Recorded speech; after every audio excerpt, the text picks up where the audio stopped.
তেওঁৰ নাম কাৰী আব্দুল ৰৌফ। আজি 4-5 দিন ৰাহত হস্পিটেলত আছিলে।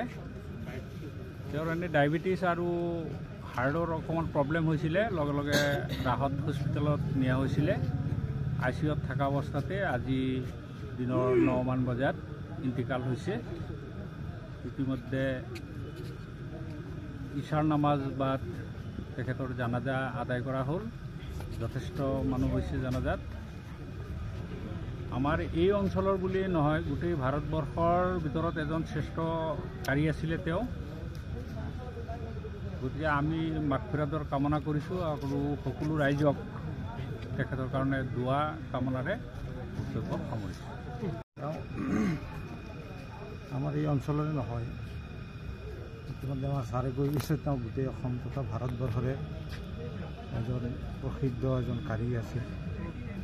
তেওঁ ভাৰতবৰ্ষৰ নাম জ্বলা লক্ষ্ণৌৰ ইৰফানিয়া মাদ্ৰাছাৰ পৰা তেওঁ কাৰিয়ানা পাছ কৰিছিল। তেখেত এই অঞ্চলৰ এজন বিশিষ্ট সমাজসেৱী আছিল। এই অঞ্চলৰ বিভিন্ন অনুষ্ঠান প্ৰতিষ্ঠানৰ লগত তেখেত জড়িত হৈ আছিল।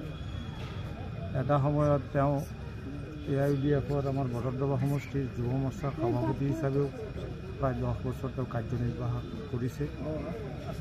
আজি তেখেতৰ বিয়োগত তেওঁ হৃদৰোগত আক্ৰান্ত হৈ পেলাই আজি পুৱা 9 বজাত ইন্তিকাল হৈছে। তেখেতৰ বিয়োগত এই অঞ্চলত শোকৰ ছাঁ পৰিছে। এই অঞ্চলটো এজন বিশিষ্ট সমাজকৰ্মীক আজি হেৰুৱালে। আমি আজি জানাজাৰ অন্তত সমূহ ৰাইজে আমি তেখেতৰ ৰুহৰ মাগফিৰাত কামনা কৰিছোঁ। তেখেত জান্নাতবাসী হওক আৰু তেখেতৰ শোক সন্তপ্ত পৰিয়ালবৰ্গলৈ গভীৰ সমবেদনা জ্ঞাপন কৰিছোঁ।